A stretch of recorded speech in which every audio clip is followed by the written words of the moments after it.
ॐ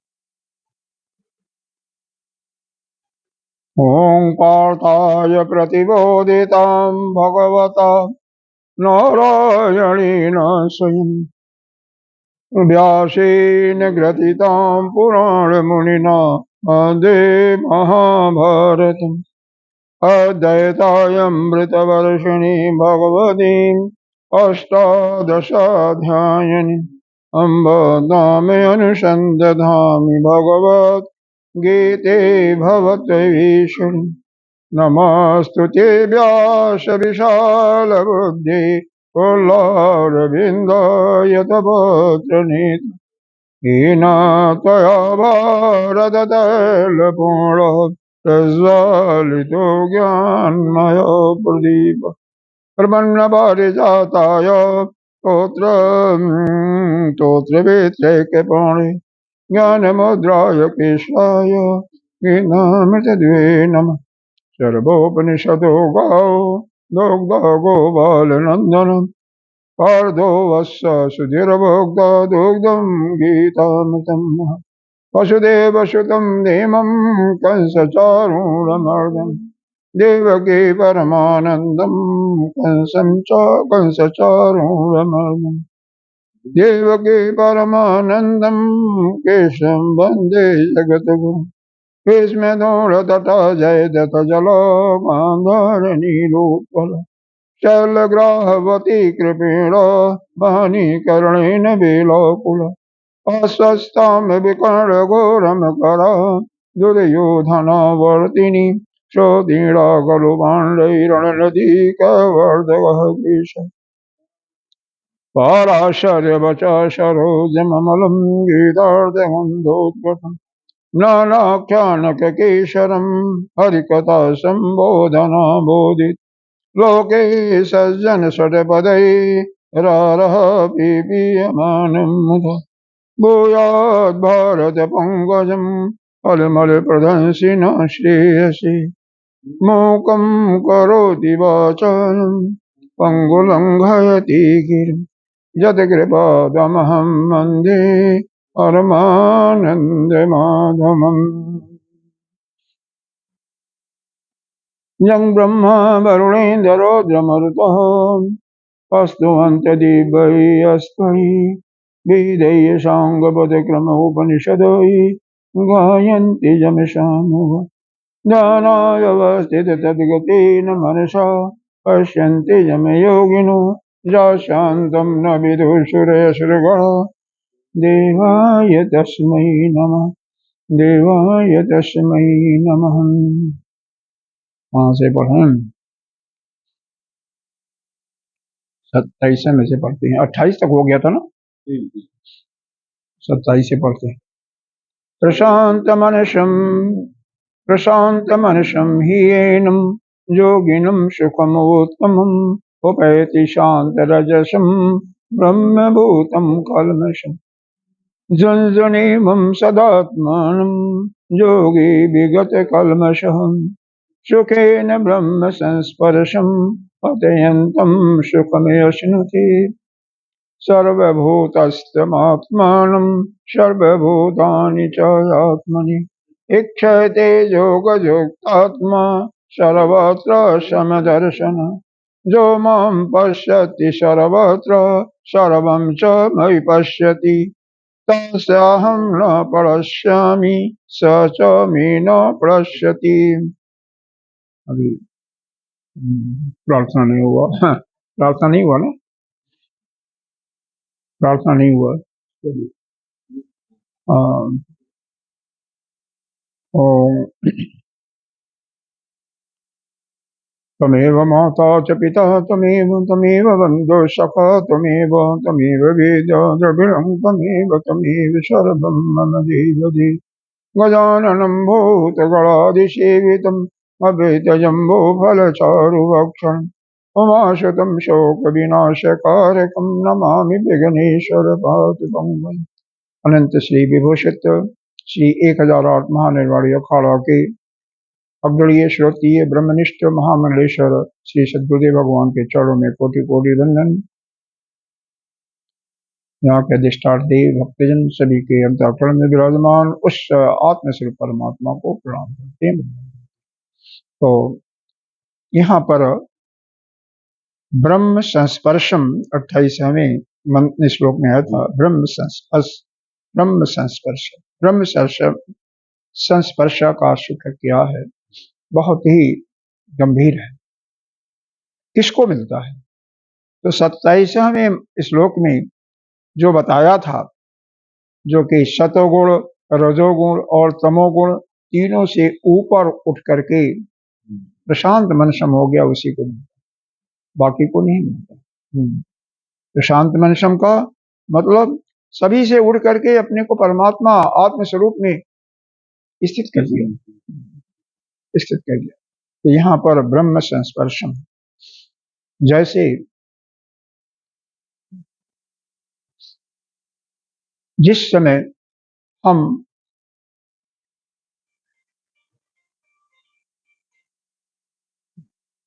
केवल हम अपने आप में होते हैं, मतलब यहाँ पर 3 चीजें देखने की प्रक्रिया है। जीव क्या है, जगत क्या है और ईश्वर।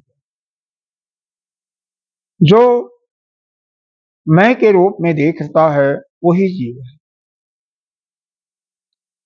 और जो सभी को एकत्व देखता, सभी में एकत्व देखता है, अगले 29वें मंत्र में, ये श्लोक में ही आया है, सर्वभूतस्थात्मान, वही जो है अपने स्वरूप में स्थित होता है।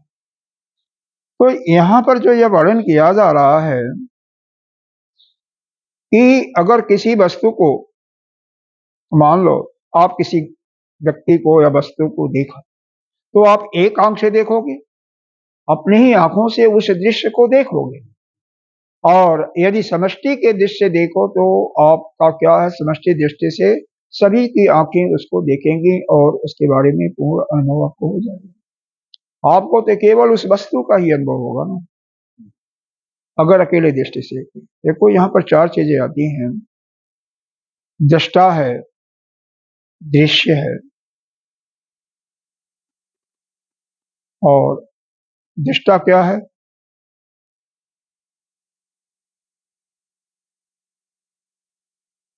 दृष्टा जो देख रहा है, दृश्य जिसको देख रहा है। अब बीच में क्या हो गया, दोनों में कड़ी क्या हो गया? जैसे पीछे हमने बताया था, सवेरे शायद बताया था उपनिषद में, कि कड़ी होती है जैसे साधक है और साध्य है, तो दोनों के बीच में जो कड़ी हुई उसको क्या कहते? साधना। ध्यानी है और ध्येय है, तो बीच में क्या हो गया? ध्यान। भूल गए होंगे लगता है। हाँ, 3 है। तो यहाँ पर इसी प्रकार से इसको त्रिपुटी कहते हैं। तो यहाँ पर इस त्रिपुटी में क्या है?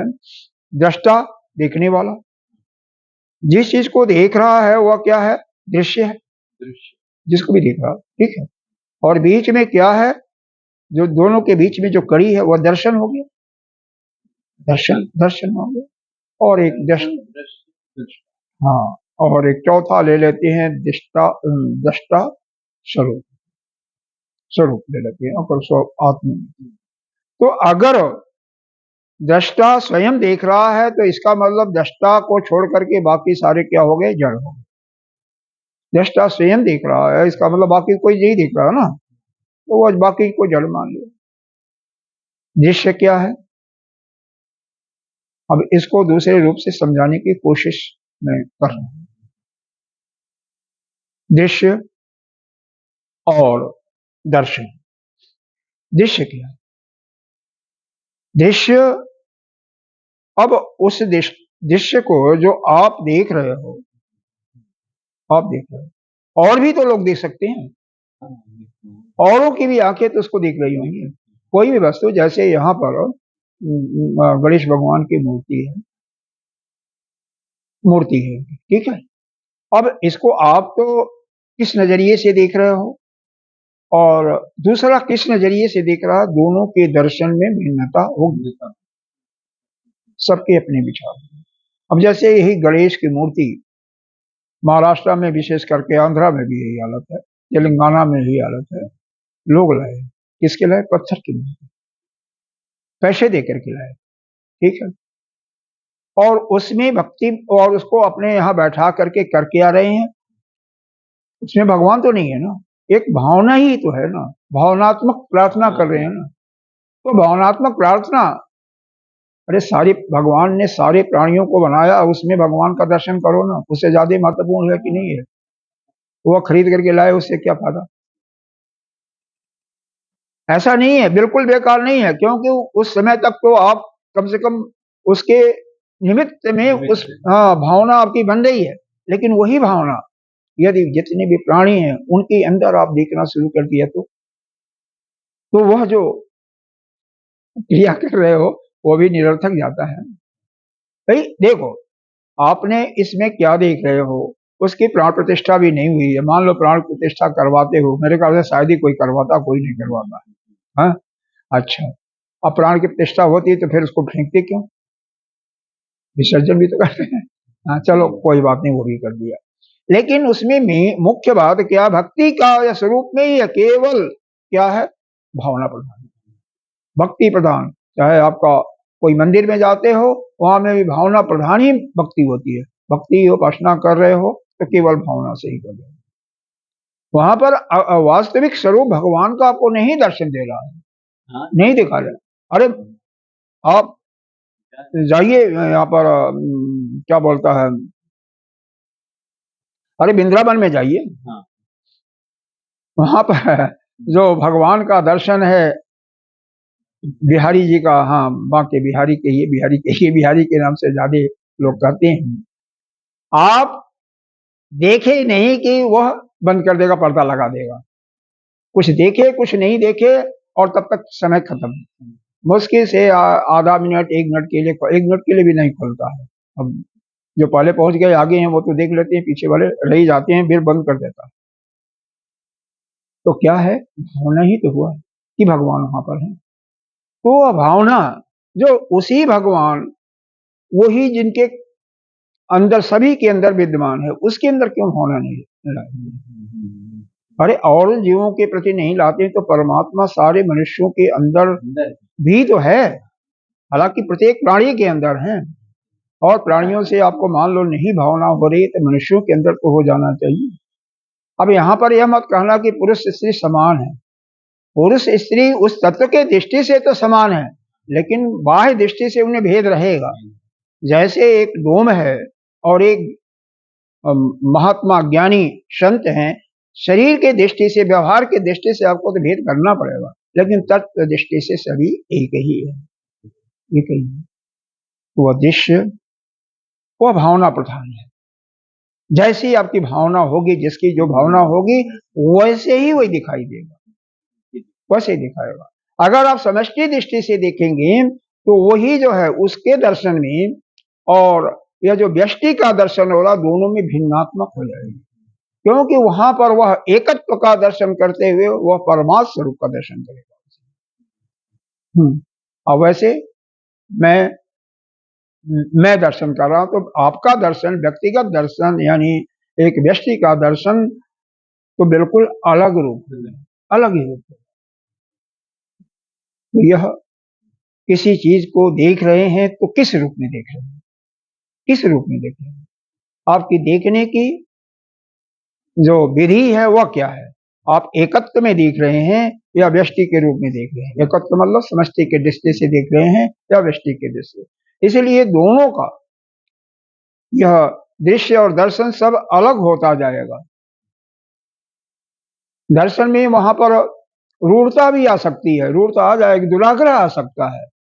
नहीं, किसी चीज को देखा, अगर दृश्य आपके अनुकूल नहीं हुआ तो क्या आएगा?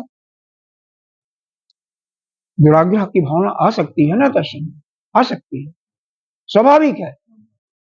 और वही दृष्टा स्वरूप को आप जब देखते हैं समष्टि दृष्टि से, एकत्व की दृष्टि में देते हैं कि वह एक ही है, तो वही परमात्मा तुल्य दिखाई देता। तो यह ब्रह्म संस्पर्श, यह ब्रह्म का जो, जैसे एक कल उदाहरण बताया था, गर्मी के ऋतु में आप ठंडा पानी गिलास में दिया जा तो आपको अच्छा लगता है, स्पर्श किया ना, ब्रह्म स्पर्शम का, स्पर्श का मतलब स्पर्श ही है। हाँ, तो वह आपको सुखद बहुत अच्छा लगा। सर्दी का ऋतु है, गरम एक गिलास चाय या दूध दिया गया तो भी आपको बहुत अच्छा लगा, क्योंकि क्योंकि आपको उसमें गर्मी का आभास हुआ। तो उसी प्रकार से जब इस ब्रह्म को उसके अनुसार जब देखना शुरू करो, किसको, समष्टि दृष्टि से, यानी एकत्व दृष्टि से, तो आपका आनंद ही अलग होगा, ठीक है ना। और वह आनंद, वही प्रशांत मनसम, वो जो पीछे बताया गया था, प्रशांत मनसम, शांत रजसम और ब्रह्मभूतम कल्मषम, वह तीनों का, क्योंकि पीछे जो बताया गया था, इसके पहले कल ही शायद वर्णन किया गया था कि जो कि यह सत अपने सात्विक जो सत्व गुण है उससे भी ऊपर आ गया है, यानी सत्व गुण के फलस्वरूप जो अभ्यास जनित सुख होता है उससे वह ऊपर आ गया है। और नहीं तो वह श्रवण कर रहा है, ध्यान कर रहा है, और कहीं बाधा पहुंची तो उसको दुख पहुंचा, लेकिन उससे ऊपर उठ गया है। इसी प्रकार से तीसरा रूपी देने वाली जो यह आपका शांत रजसम वाली बात है, रजोगुण से भी ऊपर उठ करके शांत हो गया है, और सारे पाप भी उसके अगर धुल गए हैं, तो यह लोभ मोह ममता वाली जो तमश है उससे भी आप ऊपर उठ गए हैं। तो तीनों गुणों से ऊपर उठ करके जब आप गुणातीत रूप में पहुंच जाते हैं, तो वह जो आपको सुख मिलता है वही ब्रह्म संस्पर्शम का सुख मिलता है। यहाँ तक तो हम लोगों ने देख लिया था, शायद ये भी हुआ था या नहीं हुआ था 29 में शायद। अच्छा चलो ठीक है, कोई बात नहीं, यह 3 श्लोक तो आज जरूर देखेंगे। सर्वभूतस्तात्मा, यहाँ पर योग युक्तात्मा क्या है, इसको थोड़ा सा समझना चाहिए। तो योग युक्तात्मा का जो यहाँ पर अर्थ दिया हुआ है, पहले जो हमारे भाष्यकार ने दिया हुआ है उसको देखते हैं क्या है।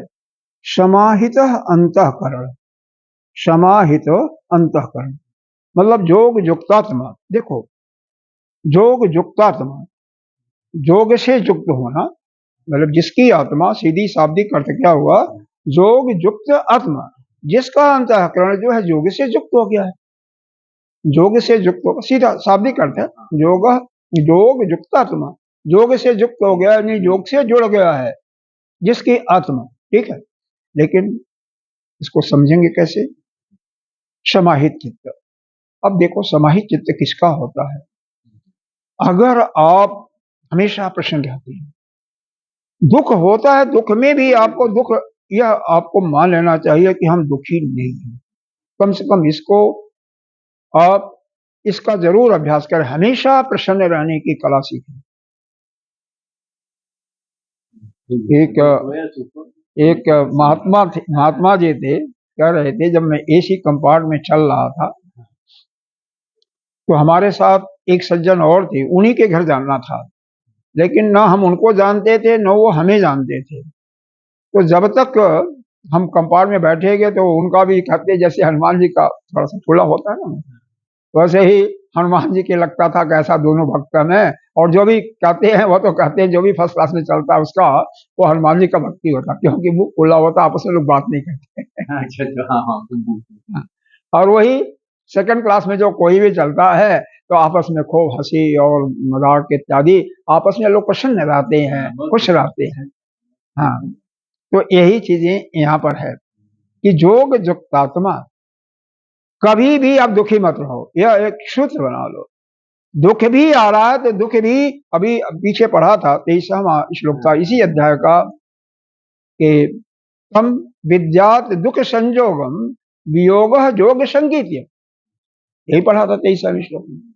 तो दुख का संजोग जो है उससे वियोग रहित रहो ना, दुख से रहित हो जाओ, उससे वियोग कर लो। यानी कभी भी दुख को दुख मत मानो। और जो ऐसा मानता है कि हमें तो कभी दुख होता ही नहीं है, दुख बेशक हो रहा है, महात्मा लोग ऐसे ही करते हैं, ज्ञानी लोग। कल हमने बताया था, अपने गुरुदेव का उदाहरण दिया था कि कितना भी वो परेशान रहते हैं,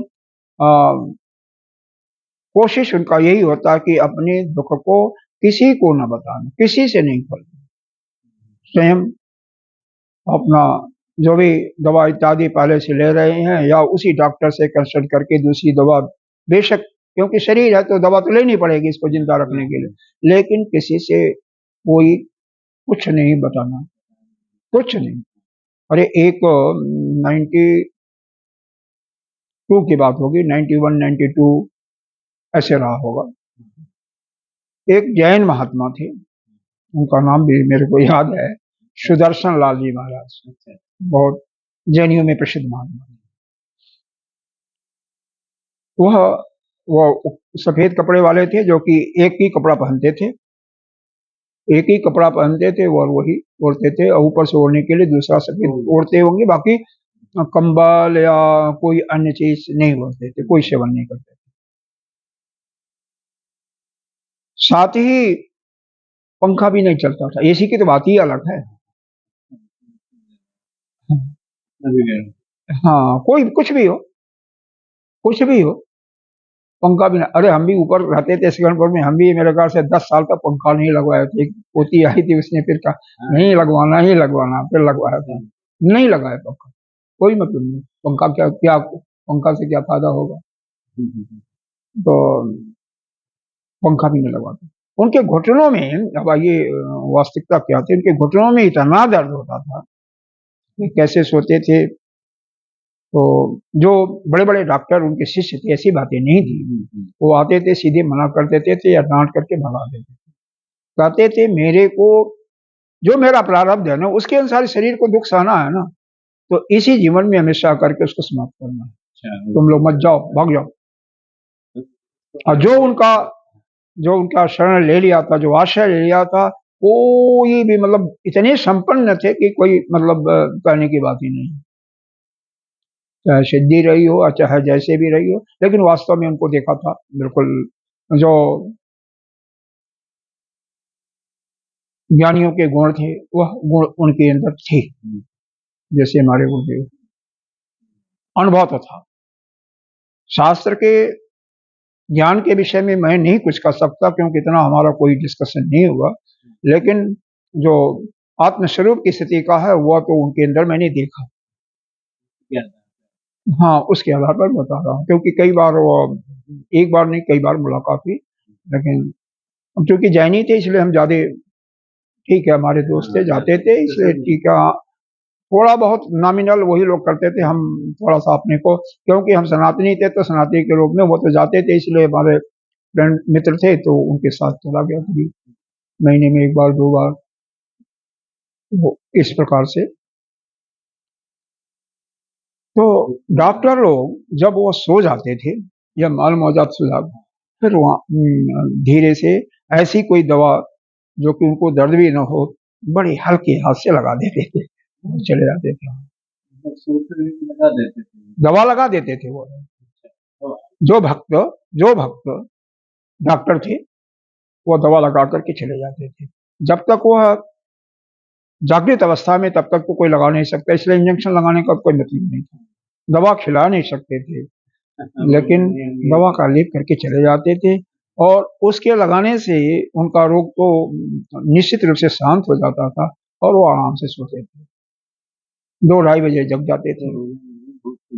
हाँ, 2-2:30 बजे जग जाते थे, 2-2:30 बजे जग करके अपना साधना करना, प्रवचन भी देते थे 10 बजे, और मतलब नित्य क्रिया करना। सोना जैसे हमारे आश्रम में होता है, 9 बजे लोग सो जाते हैं, वैसे ही, वैसे भोजन तो एक ही टाइम वो करते थे, दोपहर का, शाम को करते नहीं थे। तो अपना जो भी आता जाता था 7:30-8 के बाद सबको बंद कर देते थे, फिर भी जिनको जबरदस्ती करना है कर ही लेते थे, मतलब उस दवा की। तो यहाँ पर जो हम चर्चा कर रहे थे कि हाँ, यह दुखों से ऊपर उठ करके योग युक्तात्मा की, यहाँ पर जो हमारा डिस्कशन चल रहा था, योग युक्तात्मा जो दुख में भी दुख का अनुभव नहीं करता, जैसे योग की परिभाषा इसी में 23 हमें श्लोक में दिया गया है, तम विद्या संजोग संजोग वियोगम योग संगीत। तो दुख हो रहा है ऐसी बातें नहीं है, लेकिन वह से भी दुख का अनुभव नहीं करना, उससे बिल्कुल भी हो। दूसरा अर्थ भी बताया था कि जिस कारण से हो रहा उन लोगों उनको त्याग देना, उनसे वियोग कर देना, जो कि हमारे गुरुदेव ने बताया था। जहां जहां से दुख जिनके जिस जिस कारण से हो रहा, धन से हो रहा, मकान से हो रहा है, व्यक्ति से हो रहा, उनका वियोग कर दो, वियोग कर दो, छोड़ दो। ये दोनों अर्थ हैं और मतलब एक ही है। वियोग करने से दुख का संजोग खत्म हो जाएगा, उसका जिको की वियोग हो गया, दुख अपने आप ही ऑटोमेटिक से। तो उसको दुख मानो ही मत, दुख का अनुभव मत। और जो प्रसन्न आत्मा होता है ना, हमेशा प्रसन्न होता है। जैसे एक दिन कल या परसों बताया था शायद आपको, जब बड़े बड़े प्रोजेक्ट होते हैं, एक जार में बड़े बड़े पत्थरों का, फिर छोटे छोटे, फिर बुरादे का हवाला दे करके बालू का बताया था ना। तो जब बड़े बड़े चीजें होती हैं, बड़े बड़े प्रोजेक्ट हाथ में ले, तो छोटी चीजों का क्या मतलब है? आपका बड़ा उद्देश्य प्रयोजन क्या है? आत्मस्वरूप की प्राप्ति, आत्मस्वरूप में रमण करना। तो छोटे मोटे रोगों के पीछे क्यों चलना है? अब मेरे को भोजन नहीं मिला, या मेरे को अमुक ने क्या कहा, अरे ये सब चीजें तो गुरुदेव हमेशा हमें यही शिक्षा देते हैं, और उसको अंदर अपने जहां तक कोशिश करके मैं उसको अपने अंदर अनुभव करूं। और उनका एक एक शब्द जो होता है ना, एक एक बहुत ही मार्के की, उसको अपने अंदर धारण करो। लेकिन अपने अंदर धारण करोगे तभी मिलेगा, और उसको भूल जाओगे, एक कान से सुनोगे तो दूसरे कान से निकल जाएगा। और यही तम विद्यात संजोग वियोगम योग संगीतम, मेरे ख्याल से सैकड़ों बार गुरुदेव ने इस चीज को लिया गया। जहां कहीं भी गीता जी का आता है, दुख का संसर्ग आता है, तो इस चीज को जरूर लेते हैं। जो की परिभाषा इतनी सुंदर जो छठे अध्याय में दी गई है, कहीं नहीं। तम विद्यात, तो हमेशा प्रसन्न रहो, क्योंकि दुख आता है, उसके जिस कारण से आता है उसको छोड़ दो, त्याग दो, यानी दुख के संयोग से वियोग कर दो। साफ अर्थ है, दुख के संयोग से वियोग कर दो, यानी दुख का अनुभव ही मत करो। दूसरे रूप में कर सकते हो, दुख का कोई अनुभव नहीं हो रहा, हमेशा प्रसन्न है। और जो प्रसन्न आत्मा है उसकी बात क्या है, वह किसी को दुख दे ही नहीं सकता है। जो हमेशा सुखी है, प्रसन्न है, उसके द्वारा कोई दुखी हो ही नहीं सकता है। और जो स्वयं दुखी है, दूसरे को क्या देगा दुख? इसीलिए और कुछ नहीं समझो। तो अगर कोई किसी के यहाँ खुशियां बट रही हैं, सुखी है, किसी कारण से उसको सुख का अनुभव, तो उसमें उस सुख में आप भी सुखी हो। इसका मतलब यह नहीं है, इसका विपरीत मत लीजिए कि वो दुखी हो रहा तो आप भी दुखी हुए ना, उसका विपरीत न लेकर के, बल्कि अगर दुखी है तो उसको आत्मबल दीजिए, आत्मबल दीजिए। या ऐसा अगर एडवाइस दे सकते हैं कि उसका दुख दूर हो जाए, उसको अनुभव ना हो। जैसे यह गीता जी का यही 23वां श्लोक, जहां जहां से तुम्हें हो रहा सब योग कर दो, दुख खत्म हो जाएगा। तो जैसे भी है उसको, लेकिन अगर वही जो कहते हैं नास्तिक हो, तो उससे कुछ मत कहो। अगर कोई नास्तिक है तो उससे क्या कहोगे? और तो छोड़ो, अपने ज्ञान आप अपने पास रखो, दूसरों को जो आपकी बात सुन सके उन्हीं को ज्ञान दो, नहीं तो नहीं। जो धार्मिक प्रवृत्ति के हों, आपके धर्म को मानने वाले हैं, उसी को दो, दूसरों से नहीं। क्या करना है, ठीक है ना। अब आगे हम यहाँ पर 29वां इसको बंद कर दो ना, इसको साइलेंट कर दो या तो कर दो, जिसको करना होगा बाद में करेगा। तो यहाँ पर जो सभी प्राणियों में सब भूतस्थ महात्मा, सभी प्राणियों में अपने स्वरूप को ही देख रहा है, स्वयं को देख रहा है, और सभी को अपने अंदर, सर्वभूतानि च आत्मनि, सभी भूतों को, सभी प्राणियों को अपने अंदर देख रहा है। देखिए, सर्वभूतस्थमात्मानम, इसका विशेष विवरण, इसका विस्तृत विवरण गीता जी का श्रीमद् भगवत गीता का 10वां अध्याय है कि सभी प्राणी सर्वभूतस्थ, सभी प्राणियों के अंदर मैं ही स्थित हूं, और सर्वभूतानि चात्मनि, सारे प्राणी मेरे अंदर ही हैं। इसका 11वां अध्याय गीता जी में दिया है। यहाँ पर दूसरा यह है ध्यान रखने की, जो हमारे महावाक्य है तत्त्वमसि का है, यहाँ पर त्वम पद का शोधन है, और ब्रह्मास्मि का अहम ब्रह्मास्मि, अहम पद का शोधन है। 30वें श्लोक में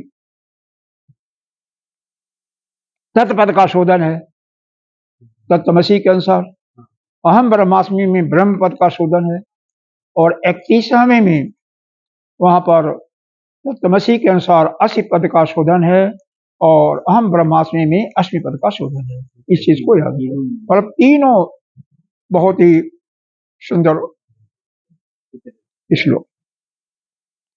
तो जो योग से युक्त हो गए हैं, जो हमेशा ही प्रसन्न रहते हैं, या जिनको दुख में योग का अनुभव नहीं होता है, ऐसे जो योग से युक्त हो चुके हैं, सर्वत्र सम दर्शन, हर समय सम दर्शन ही, उनको समता ही दिखाई देता है।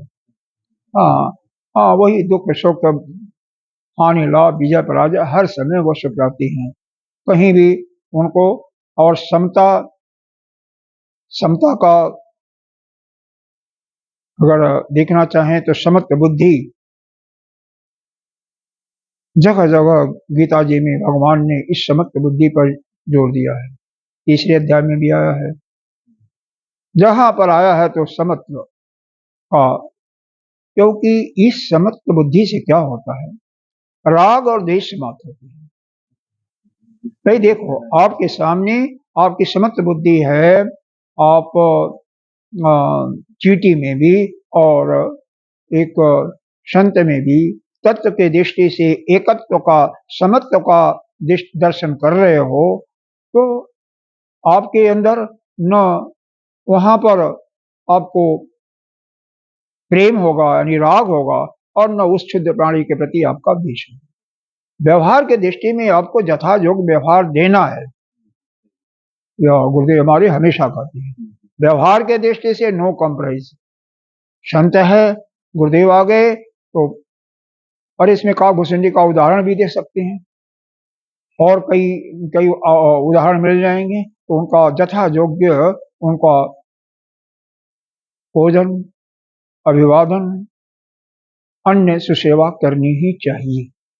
और वही अगर कोई कुत्ता आ गया, कोई बिल्ली आ गई, तो उसको क्या स्थान देना, आपको कुछ नहीं, वहां से दूरी भगाना है। तो यथा योग्य ही आपको व्यवहार करना है, ठीक है। तो ऐसा कोई समदर्शी है, तो समदर्शी के अंदर किसी से किसी प्रकार का कोई राग द्वेष, और वो हमेशा हाँ हमेशा खुशी ही रहेगा। इसका भाष्य अगर नहीं हुआ होगा तो आप देख सकते हैं, क्योंकि यह इसका भाष्य हो गया है, इसका नहीं हुआ। सर्वभूतस्थम का मतलब है सर्वभूतेस्तम, जो सभी प्राणियों में स्थित है। आत्मानम सर्वभूतानि चात्मनि, ब्रह्म आदीन स्तंभ परंतांत च सर्वभूतानि आत्मनि एकताम गतानि। ब्रह्म से लेकर के चेटी तक को सभी प्राणी अपने अंदर ही स्थित हैं। इक्षते का मतलब पश्यति, देखना। जोग युक्तात्मा का समाहित चित्त वाला, जिसका चित्त शांत हो गया है, इसके विषय में बहुत बता दिया है। सर्वत्र समदर्शना का सर्वेश ब्रह्म आदि अस्थावर अंतेषु विषमेषु सर्वभूते समम निर्विशेषम ब्रह्म आत्म एकत्व विषयम दर्शनम ज्ञानम जस सर्वत्र सम। सर्वत्र सम दर्शनम का देखो, ज्ञान के दृष्टि से सभी एक है, एकत्व का भाव लाओ तो हमेशा सर्वत्र सम दर्शन है। इस सृष्टि में उस ब्रह्म के अतिरिक्त अगर कोई नहीं है, ऐसा भाव, ऐसा ज्ञान जब आपको अनुभव हो जाएगा, तो फिर सर्वत्र समदर्शन ही होगा। और क्या, एक के सिवा, आपके सिवा तो कोई और है ही नहीं है, तो आपको विपरीत दर्शन कहाँ होगा। किसके अंदर प्रेम, किसके अंदर देश, जो तो होगा ही नहीं। राग और देश बिल्कुल नहीं होगा हमारे अंदर। ये 3-4 चीजें जो है, ज्यादा ममता है। अब जिनको ममता आएगी, किसी वस्तु से ममता आएगी, ममता आएगी किसके लिए आती है? सब अहम के कारण होता है। जब मैं पना का बोध होता है तभी किसी से ममता आती है। अपना, अगर तुम किसी को अपना मानोगे तो उसके प्रति ममता आ सकती है, आसक्ति भी हो सकती है। और जब तुम सबको एक मानोगे तो किसी के प्रति ममता क्यों आएगी, जब कोई है ही नहीं है तुम्हारे सिवा, सब मिथ्या है। तो यह जो ममता है, अगर यह जीव भाव आया तभी ममता होती है। मैं की भावना आ गई तो ममता होती है। तो ममता है, जगत के दृष्टि से ममता आती है, और जीव के दृष्टि से ममता के साथ साथ मैं भी आ गया। और यह आ गया तो क्रोध का भी सीजन होता है ना। अरे ममता आएगा तो राग आएगा तो किसी से द्वेष भी तो होगा, तो क्रोध भी आएगा। जब क्रोध भी आएगा तो ममता है, तो जितने भी उसके जावड़ पाजन है, मतलब जिसके भी जितने उसका परिवार है, काम क्रोध लोभ मद मोह सब कुछ आ जाएगा। इसलिए अगर आपको मत देखना है तो सभी को एक दृष्टि से देखो। तत्व के दृष्टि से सभी एक समान है। सभी के अंदर सर्वभूतेश आत्मानम सर्वभूतस्थ आत्मानम सर्वभूतानि चात्मनि, सभी हमारे अंदर स्थित है और हम ही सभी के अंदर स्थित है। ऐसा देखना है। और कैसे? योग से युक्त होकर के, जो कि योग से युक्त का मतलब कि समाहित चित्त के साथ सबको एक दृष्टि से देखते हैं, उसी समय सभी एक सम दृष्टि चारों तरफ जाएगी और आपके अंदर राग भी सब कुछ समाप्त। तो यहाँ पर त्वम पद का और अहम पद का, हम ब्रह्मास्मि में अहम पद का शोधन होता है, तत्त्वमसि में आपका हो जाता है त्वम पद का शोधन। अब आइए, जो माम पश्यन्ति, यहाँ पर संगति दिया है। एतस्य आत्म एकत दर्शनम फलम उच्यते। एकत दर्शन जो कर देता उसका फल क्या है? जिसके अंदर सभी को एक दृष्टि से देखने लगता है, मतलब एक के सिवा दूसरा नहीं है, तो उसका क्या फल है वो बता रहे हैं। जो माम पश्यन्ति सर्वत्र सर्वं च मयि पश्यति तस्याहं न पश्यामि स च मे न पश्यति। देखो, पश्यामि का अर्थ दिया न परोक्षताम गमिष्यामि। समझ? पश्यामि का मतलब न परोक्षताम। यहाँ पर परोक्ष रूप से गमिष्यामि कहीं जाना नहीं होता, लेकिन कुछ संत इसका अर्थ दूसरे प्रकार से भी बताए हैं। कहते हैं, किसी टीकाकार ने लिखा है कि कोई संशय नहीं है। संशय विनिर्मुक्त अगर व्यक्ति होता है तो संशय नाम की उसके अंदर चीज ही नहीं है, तो वह जो है क्या करेगा? वह ईश्वर उसके लिए कभी भी अपने स्वरूप को नहीं छिपाता है, अपने स्वरूप को उसको सामने रखता है। वह किसी के पास, उसके व्यक्ति के पास, उस साधक के पास उससे अदृश्य नहीं होता। मतलब पश्यति का प्रणश्यामि यह, तो इसका अर्थ यहाँ पर दिया हुआ है, जो भाष्यकार ने बताया है कि परोक्षताम गमिष्यामि, और पश्यति का अर्थ बताया है मम न पश्यति न परोक्षे भवति, मतलब परोक्ष नहीं होता, मतलब अदृश्य नहीं होना। तो यहाँ पर दोनों लगभग एक ही चीज है। मतलब वह भगवान अपने स्वरूप को नहीं छिपाता उनके लिए, और यहाँ भी वह भी भगवान अपने भगवान के ही स्वरूप को सीधी। तो जो माम पश्यति सर्वत्र, जो माम, जो कोई भी, एक के लिए नहीं है, जो कोई भी, माम मतलब मैं, मुझ वासुदेव को सभी जगह देखता है, यानी सभी प्राणियों के अंदर जो मुझ वासुदेव को ही देखता है, यानी परमात्मा को ही देखता है। सर्वम च मयि पश्यति, और ब्रह्म समस्त प्राणियों को मुझ में ही देखता है, मुझ परमेश्वर में ही देखता है। सभी को, सभी प्राणियों के अंदर उसको भगवान को देख रहे हैं, और सभी प्राणियों को भगवान के अंदर ही जो देख रहा है तस्याहं न प्रणश्यामि। उस जीव के लिए मैं अदृश्य नहीं होता हूँ, यानी मैं अपने स्वरूप को खोल देता हूँ, उसको दिखाता हूँ। स च मे न पश्यति, और वह मेरे लिए भी परोक्ष नहीं होता, मेरे से वह भी अदृश्य नहीं होता, वो तो मेरे सामने है। तो इसमें क्या देखा है, यहाँ पर उस परमात्मा के जो गुण हैं उनका, या जो फल मिलता है ऊपर वाले का, जोग युक्तात्मा का, सर्वभूतस्थात्मानं का, उसका वर्णन यहाँ पर किया है। फल हो गया ना, जो माम पश्यति सर्वत्र, सभी जगह। अब यहाँ पर थोड़ा सा यह है कि योग वाले क्या करते हैं, ज्ञान वाले क्या करते हैं, यानी वेदांत के लोग क्या कहते हैं, और भक्ति मार्ग वाले क्या कहते हैं, इन तीनों का। देखो, भक्ति मार्ग में उपासना है, भावना प्रधान है। कोई चीज आपका जो वेद का पूर्व मीमांसा वाला है, वहां पर भी आप भावना वाला ही लीजिए। यज्ञ इत्यादि करते हैं तो क्या किसी भी देवता की आराधना करें तो भावनात्मक की आराधना है ना। लेकिन जो अपना वेदांत है, वह जो वास्तव में जो उस परमात्मा का सत्य स्वरूप है, उसके बारे में बता देता है। योग भी उसी स्वरूप को बताता है, क्योंकि जब जो क्या कहता है, योग चित्त वृत्ति निरोधम, जब चित्त की वृत्तियां बिल्कुल शांत होती हैं, तो दृष्टा स्वरूप अवस्थानम, तो वह दृष्टा जो है अपनी स्वरूप में स्थित हो जाता है, यानी वह परमात्मा तुल्य हो जाता है, वही परमात्मा हो जाता है। और अभी वेदांत में भी किसी संत ने बताया था कि जब जिस समय कोई भी साधक बिल्कुल शांत अवस्था में होता, वही वह ब्रह्म हो जाता है, वही वह परमात्मा हो जाता है। और जब उसके अंदर हलचल मचती है ना, वृत्तियों का हलचल, तो वही जीव, वही सेम चीज हो गया, उल्टा नहीं, दोनों का एक ही अर्थ हुआ। ये भाव देख ले, भाषा देख लेते हैं।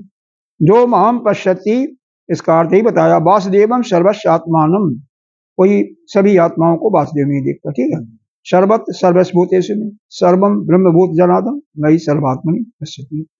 तस्यैवं आत्म एकत्व दर्शनम, तस्य पश्यति तस् आत्मैव, मतलब आत्मा के रूप में एक ही देखता है, एकत्व देखता है।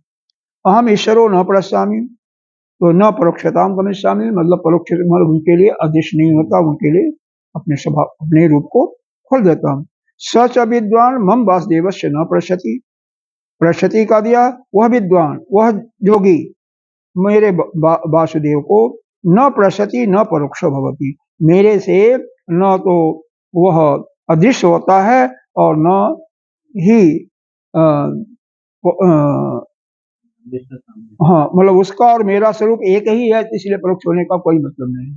ऐसा जो योगी हो जाता है, उसका स्वरूप और परमात्मा का स्वरूप एक ही है, तो अदृश्य का मतलब और परोक्ष होने का कोई मतलब होता ही नहीं है।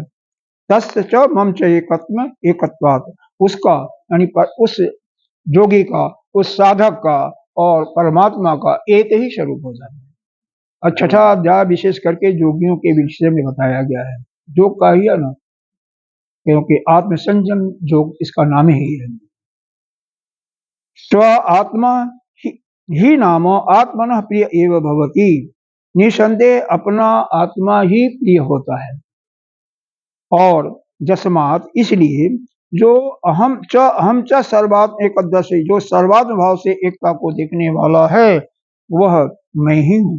देखो, हमेशा ये याद रखो, एक सूत्र यहाँ पर याद रखो कि अगर आप किसी को अपना मानते हो, किसी को अपना मानते हो, तो एक समय ऐसा अवश्य आएगा उसको आप अपना दुश्मन भी मान सकते हो, चाहे कोई भी। हाँ, मित्र है तो दुश्मन होगा ही, जिस कोई भी वो नहीं होगा, दूसरा होगा। यह नहीं, द्वंद्वात्मक चीजें हैं, जो एक पक्ष है दूसरा पक्ष भी होता है। द्वंद्वात्मक का मतलब अगर किसी को अपना माना तो किसी को पराया भी मानना पड़ेगा। तो वहां पर एक के प्रति राग होगा तो दूसरे के प्रति द्वेष होगा ही होगा। वो भी चीज होती है कि जिसको वह एक बार प्यार करता है, छोटी सी खलबली से उसको दुश्मन भी मान सकता है। लेकिन यह तो सर्वविदित है कि अगर किसी का कोई मित्र है तो उसका कोई ना कोई दुश्मन अवश्य होगा, और एक के बजाय सभी उसके अपने हैं। सर्वत्र सम दर्शन करता है। जो पिछला आया था कि सर्वभूता, कौन सा श्लोक था, सर्वभूतस्तमात्मानम सर्वभूतानि चात्मनि, सर्वभूतों में, सारे प्राणियों में अपने आत्मा को देखा। अब सर्वभूतानि चात्मनि, अपने को ही सर्वत्र में देखता है, तो उसके लिए, उस प्राणी के लिए कहीं कोई राग देश का प्रश्न पैदा ही नहीं होता है। किसी से मित्रता, किसी से दुश्मनी पैदा ही नहीं, क्योंकि उसके लिए तो सर्वत्र सभी एक समान है, सम है, सबसे ऊपर हो गया। तो यह यहाँ पर देखता है, ये इसमें 31वें श्लोक में यह 80 पद का शोधन है या 80 पद का शोधन है। यहाँ पर यही चीजें बताई गई हैं कि सर्वभूत स्थितम, जो सभी सर्व प्राणियों में स्थित है, सभी प्राणियों में स्थित है, वह मेरा एकत्व यानी आपका अद्वैत भाव से मेरी उपासना करता है, मेरे को ही भजता है। भाई जो सभी प्राणियों में है, तो सभी प्राणी भज रहे हैं, तो एकत्व दृष्टि हो, एकत्व के रूप में, वहां पर द्वैत है ही नहीं है, अपने से अलग कोई नहीं है। और जब यह एकत्व हो जाता है, अद्वैत की दृष्टि आ जाती है, द्वैत भाव खत्म हो जाता है, उस समय जो आनंद मिलता है उसका वर्णन नहीं किया जा सकता, अवर्णनीय है उसकी अनुभूति। सर्वथा वर्तमानोपि स जोगी मयि वर्तते, कह रहे हैं वह सम्यकदर्शी, वर्तमान मतलब सम्यकदर्शी, वह समान दृष्टि से देखने वाला, वह मेरा ही सभी के अंदर रह करके मेरा ही वर्तन करता रहता है। तो देखो एक बात यहाँ पर और देखने की बात है, अगर आप कोई भी व्यक्ति है व्यष्टि के रूप में कर रहा है, मतलब अकेले ही कर रहा है, द्वैत दृष्टि हो गई, तो स्वयं ही केवल करेगा ना, अपने ही मन बुद्धि से तो साधना करेगा। और जो सभी प्राणियों के अंदर स्थित होने का उसका भाव आ जाता है, द्वैत खराब हो जाता, द्वैत समाप्त हो जाता है, तो सभी लोग करते हैं ना, सर्वत्र तो वही हो जाता है ना। तो उस समय परमात्मा वो स्वयं बन गया, सर्वभूतस्थात्मा, सर्वभूतानि चात्मनि, तो वह सर्वभूतस्थ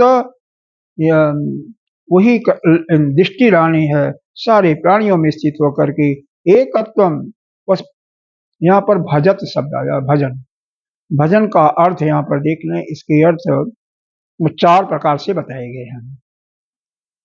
वो क्या करता है भज करके, भज सेवायाम, पहला है भज सेवायाम, सेवा करो। भजत, भजन शब्द का अर्थ भज धातु है, इसका 4 अर्थ है। पहला, आप इसका अगर देखना हो तो पंजाब में चले जाइए, अमृतसर गुरुद्वारे में या किसी भी गुरुद्वारे में जाइए, तो नवविवाहिता जो लड़कियां आती हैं, आज आई हैं और आज ही गुरुद्वारे में आकर के वही साड़ी पहने हुए सेवा कैसे करती हैं। हाँ, वही पहन करके शादी सेवा करती हैं, रसोई में भिड़ जाती हैं। एक IAS PCS बड़ा ऑफिसर है या बड़ा बहुत बड़ा सीट है, आया अपने करोड़ों रुपए की गाड़ी से आकर के, गाड़ी से उतर करके, ड्राइवर उसका अलग है, और वह आकर के सबके जो जूते गुरुद्वारे में रखे गए हैं ना, उनको साफ ही नहीं करता है, पॉलिश करता है। आप जाइएगा तो जूता आपको चमचमाते हुए मिलेगा, और फिर वो करके हाथ धो करके अपना गाड़ी में भर के चला जाएगा। तो भज सेवायाम, भजन का पहला स्वरूप है, क्या है, सेवा करना, सेवा से ही भजन फलती फूलती है।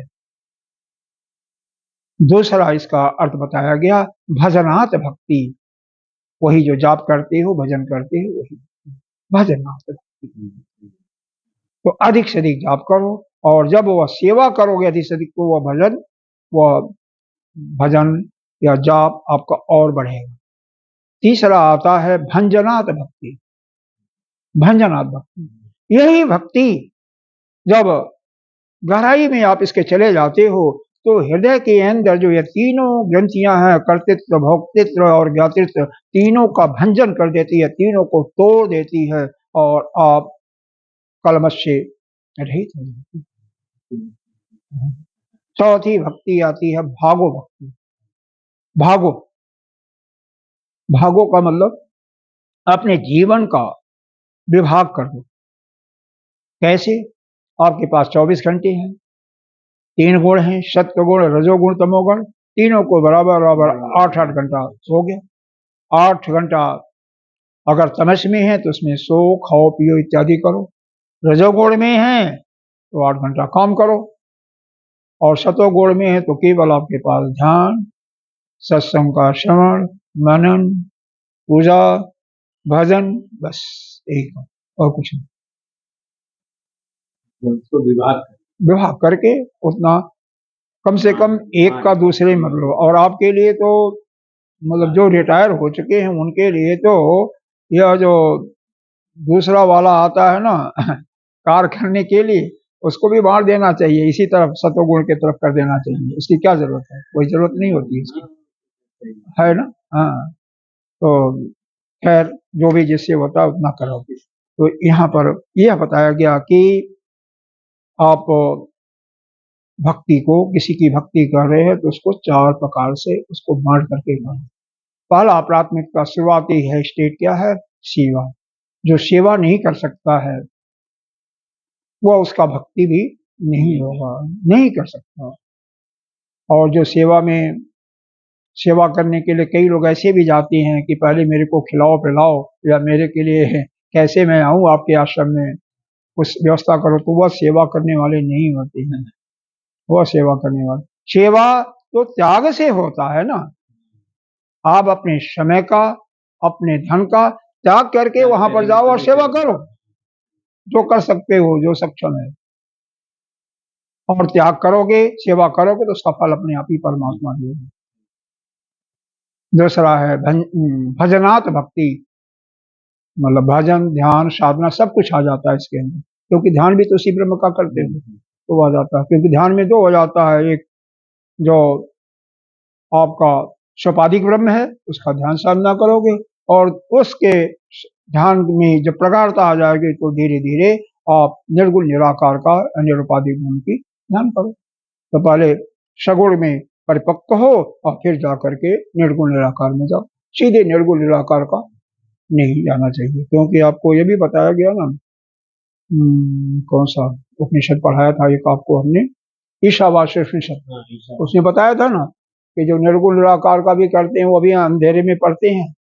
तो इसीलिए क्रमशः पहले सगुण साकार फिर निर्गुण निराकार।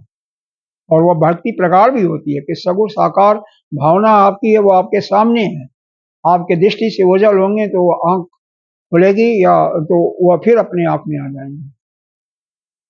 निर्गुण निराकार तो आएगा ही नहीं। तो इसलिए धीरे धीरे क्रमशः ही चलना चाहिए। तो सर्वभूत स्थितम जो मां भजती एकत्व आश्रित, मतलब एकत्व में यानी अद्वैत में स्थित होकर के, एक जब सभी प्राणियों में जो है एक वो अद्वैत में आई गया, और उस एकत्व में जब वो भजन करता है सर्वथा वर्तनापि, तो सर्वथा वह मेरे वासुदेव का ही भजन करता है। वह जोगी मई वर्तते, मई वर्तते, वह वर्तमान में रहते हुए भी वह नित्य मुक्त मोक्ष को बाद में प्राप्त करता है। सब प्रकार से इसका भाष्य देख लें। सर्वथा का मतलब होता है सब प्रकार ही। इसके पहले देखें, इति एतद पूर्व श्लोकार्थम, मतलब पहले श्लोक में सम्यक दर्शनम अनुद्य तत्फलम मोक्षम अभिधेति। सम्यक दर्शन का मतलब मोक्ष बताया है। जो सर्वत्र सम दर्शन होता है ना, उसका मतलब सर्वथा मतलब सब प्रकार से। वर्तमान अपि का मतलब सम्यक दर्शी, वर्तमान अपि है ना, तो सम्यक दर्शी वही चीज है। और जोगीमय का वैश्वे परम पदे यानी ब्रह्म पद का। वर्तते का मतलब नित्य युक्त, नित्य मुक्त। स च न मोक्षम प्रति, स च का मतलब न मोक्षम प्रति केनचित प्रतिबद्धते इति अर्थात वो सदा ही मुक्त है, इस मोक्ष को कोई रोक नहीं सकता। यह इसका वार्ता किम च अन्यत, या और भी कहते हैं। अब समय समाप्त हो गया, हम या ये कुछ लोग पढ़ ही लेते हैं, ये कुछ लोग और पढ़ लेते हैं। छोटा सा है। पढ़े आत्म उपमेन सर्वत्र समम पश्यति जो अर्जुन सुखम वा यदि वा दुखम स योगी परमो मतः। हाँ, भगवान ही बोल रहे हैं और कोई नहीं बोल रहा है। आत्मा अर्थात स्वयं, आप और जिसके द्वारा उपमेन समम पश्यति सो अर्जुन, जिसके द्वारा आप जिसका उपमा दे रहे हो, समझे ना, तो वह उस उपमा के भाव को औपम्य कहते हैं। जो किसी का उपमा दिया जाता है ना, उसी के भाव को हम औपम्य कहते हैं। तो हे अर्जुन, जो सर्वत्र समभूतों में समम पश्यति जो अर्जुन, वह सभी प्राणियों को एक सम देखता। सर्वत्र समम पश्यति, आत्मा उपमेन, आत्मा अर्थात स्वयं आप, और जिसका उपमा देख रहे, मतलब सभी को, सर्वत्र सभी प्राणियों को एक ही दृष्टि में देखता है, एक समान देखता है। सुखम यदि वा दुखम स योगी परम, सुखम वा यदि वा दुखम, मतलब जो मुझे सुख प्रिय है वैसे ही सभी प्राणियों के लिए वह सुख ही, हाँ, सुख ही अनुकूल है। वैसे दुख मुझे अप्रिय प्रतिकूल है, वैसे ही दूसरे प्राणियों के लिए प्रतिकूल है। सीधी सी बात यह है, आप जिस चीज को आपको अच्छा लगता है, जिस चीज से आपको सुख की प्राप्ति होती है, आपको आनंद मिलता है, आपको वैसा ही व्यवहार दूसरे के साथ करना चाहिए। अगर कोई आपके सामने झूठ बोलता है तो आप किसी के साथ झूठ मत बोलो। आपके सामने कोई गाली बकता है, कड़वा बोलता है, तो आपको दुख होता है, तो आप किसी को गाली मत बोल दो, किसी से कड़वा मत बोलो। जो व्यवहार कोई भी, क्योंकि आप संसार में हो तो सभी संसार में है, जब तक हैं तो सभी संसार में, कहीं भी रहेंगे संसार के लोग तो मिलेंगे। तो संसार के अन्य प्राणी जैसा व्यवहार करते हैं, तो उन व्यवहारों में से जो व्यवहार आपको अच्छा नहीं लगता, वैसा व्यवहार आप किसी प्राणी के साथ मत करो, और जो आपको अच्छा लगता है वैसा ही व्यवहार दूसरों के साथ करो। यह है इसका मतलब, सुखम यदि वा दुखम स योगी परमो। हाँ, अगर आप जो आपको सुखी होता जिन चीजों से, वैसा ही सुख दूसरों को भी, उनके साथ भी वैसा ही बर्ताव कीजिए। और जैसे दुख होता है उसको दूसरों को नहीं बांटना है, उसको किसी को नहीं वो चीजें नहीं बताना, किसी को नहीं वो सा व्यवहार नहीं करना किसी को। अब इसमें अर्थ देखो भाष्यकार ने क्या बताया इसका। आत्मौपमेन का मतलब दिया आत्मा स्वयं, तो स्वयं आत्मा या अन्य कोई जिसका उपमा आप दे रहे हैं, ठीक है, उसको हम कहते हैं औपम्य। औपम्य आत्मा स्वयं, स्वयं अपनी आत्मा, या उसको उपमा दे रहे हैं तो वह, ठीक है। तेन आत्मौपेन सर्वत्र, मतलब सर्वभूतेश का मतलब हुआ औपेन सर्वत्र, या है ना, आत्मौपेन सर्वत्र, तो इसका मतलब सभी प्राणी हो गए। समम तुल्यम, समम तुल्यम, समम का मतलब हो गया समम तुल्यम पश्यति, तुल्यम कहां से लाया इन्होंने,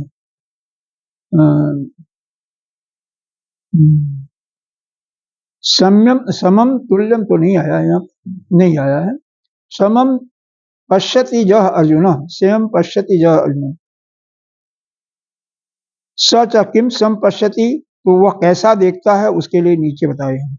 यथा मम का मतलब सुखम, इष्टम तथा सर्व प्राणी नाम सुखम अनुकूलम, वही जो बता दिया अनुकूलता जो है, वह शब्द चार थे। यदि वह जत च दुखम मम प्रतिकूलम अनिष्टम तथा सर्व प्राणी नाम दुखम अनिष्टम प्रतिकूलम इति एवं आत्मोपेन सुखे दुखे अनुकूल प्रतिकूले तुल्यता सर्वभूते समम पश्यति न कश्चित प्रतिकूलम आचरति अहिंसक इत्यर्थः। जो आपको बताया गया वही चीज भाष्यकार ने भी लिखा है। जो आपको जो जैसा व्यवहार करता है आपको अच्छा नहीं लगता तो वैसा व्यवहार दूसरों के साथ आपको नहीं करना चाहिए, और जो अच्छा लगता है वैसा ही व्यवहार दूसरों के साथ रखिए। ज एवं अहिंसक, जैसे सम्यक दर्शन इष्ट सयोगी परम उत्कृष्टो मत अप्रिय सर्वयोगी नाम। इस प्रकार का अहिंसक पुरुष जो होता है पूरे ज्ञान में स्थित है, वह सभी योगियों में परम उत्कृष्ट यानी श्रेष्ठ माना जाता है।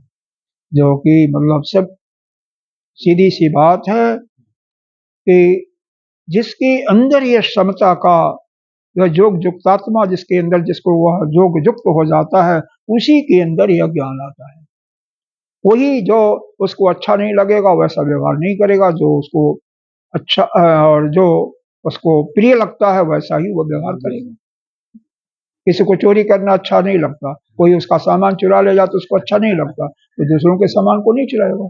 ऐसा करना चाहिए, अगर करता है तो ठीक है, तो वह अपना हिसाब किताब ठीक है, नहीं है तो नहीं सही, जैसा वह करेगा वैसा ही तो होगा। तो हाँ, तो अपने को ठीक करना आपके बस में है, दूसरे के बस में नहीं है। ठीक है, अब आगे का वो जो है संगति है वो हम कल देखेंगे, यहीं पर इसको समाप्त करते हैं। ओम पूर्णमिदः पूर्णमिदं पूर्णात् पूर्णस्य उच्यते पूर्णस्य पूर्णमादाय पूर्णमेवावशिष्यते। ओम शांति।